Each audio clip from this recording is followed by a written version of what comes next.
Hello and welcome back to 1989 as so it feels. First job of the week of this 1977 bay window panel van, double door, which is pretty rare. It's had obviously windows cut in the two sliding doors, and someone has deseamed the front. That's why I say back to 89. They've deseamed the front, put the bigger badge, put the earlier bumpers and painted it an old pastel colour. You don't see this look as much now. I imagine it's a survivor from those older eras.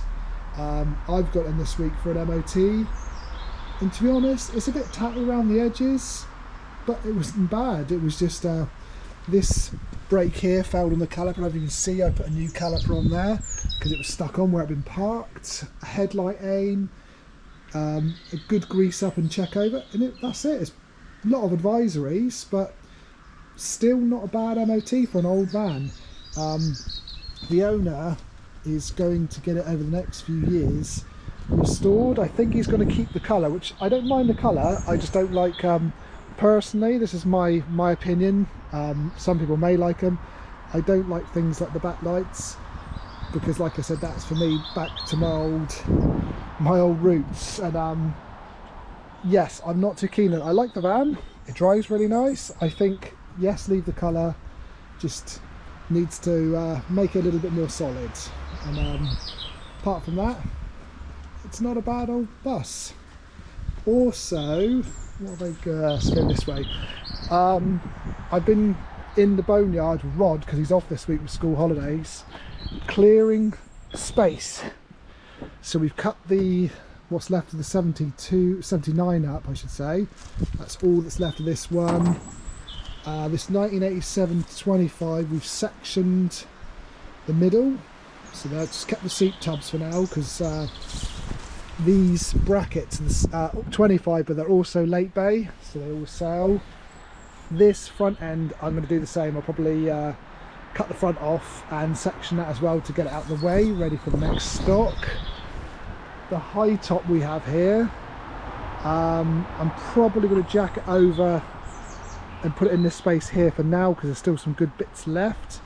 Here's the front we've cut off, the 87. Yeah, they're the ones, if you want to crash in a Volkswagen, if you had to, they're so, I've never cut a 25 up fully before. A lot of work compared to a bay window is just easy.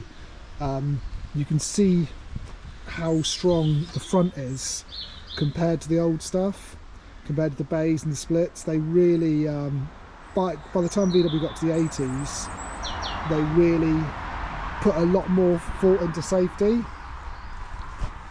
Obviously round here we've cleared up, we've got rid of two. There's what's left of the 1969 bay.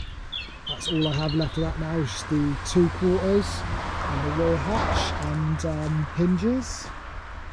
What my plan is to move the Beetle back, scrap that 25 because it's literally falling apart anyway, so move that over there, the Beetle, and then I reckon I could get 1, 2, 3 vans maybe there in that space. I've got 2 25s coming. I'm trying to hold them back until I can get the space. So yeah, jack the one over there. This 73 bay window, that will come through the fence and get out of the way, so I'll gain the space. And then as under this tarp, I can show you from this side actually, is a 72 with the top cut off it. So my plan is to push that forward through the fence as well, and when we sell the front off the long nose, look up here, the long nose T4 Caravelle, I'm going to sell the front end off it and use this as my new shed. My brother sold the rear hatch off it. Because this is a late one, it's got what's called a long nose on the front. I can show you. See, the front's totally different. The normal one's like ends about there. This is more rounder, so the front end of these are quite desirable. So the plan is to sell the front, which we've got with the grille and everything, sell the bumper, the front, sell the hatch, take everything off it that's sellable, and use it as a shed under my tarp. My brother has this 1964 in. It's very cow look. He's got to get it running again. It's been parked for a while.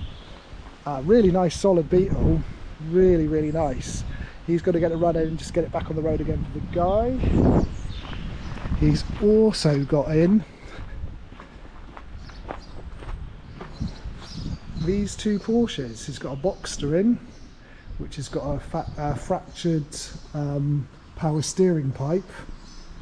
To be honest, the Boxster parts aren't that expensive. They're a bit awkward to work on because he's got it in the service position now. So to get to the engine, you have to take the roof off, half the roof off, and then take the back sort of comes forward, as you can see, to get into the engine. So you can just get into the engine here to get into the power steering reservoir to fill it up when he changes the pipe. I'm pretty sure he said the two pipes for the front that are rusted were like 50 quid. So not too painful compared to the 911 pipe to the power steering. It's like £1,000. Crazy the difference, really, to be honest. I know a box is a bit more budget, but still, it's a good car. If you wanted to get into the Porsche world, it's a good one to get into. They're not as painful as the 911. And you know, something like this, which is a real early one, must be like sort of 3,000 to 5,000, which is peanuts, really. He's also got in this replica 356 Carrera. We're not sure who's built it, but they've done an absolute cracking job. It's got all the correct Porsche steering wheel. It's registered on an early Beetle, so as you can see, it's on a pre-reg, which looks good. My brother gets wound up. It is funny because every person comes in and says, "Is that original?" And it's like, so that's not now like the running joke when everybody comes in. The owner got given it, as you do. Wish someone would give me something like this. You know, they were probably 5-10 years ago like a 10-15 grand car. All of a sudden, I suppose because the originals are so out there, you know, within most people's grasp with value, these have gone up to like between 30 and 50.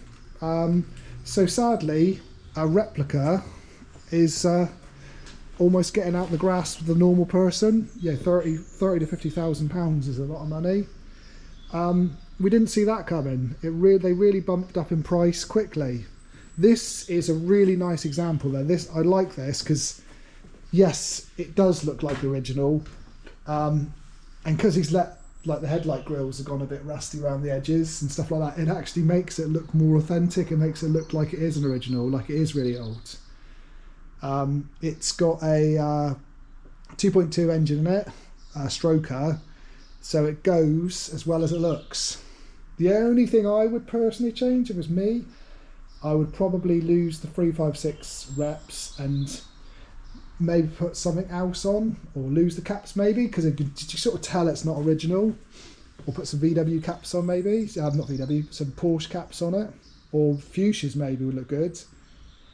But very nice car. Luke's got it in. The guy had selection problems with the gears, so Luke's put a new bush in the gear linkage, and you can see there's hardly any movement now. It's perfect. It was like stirring porridge before.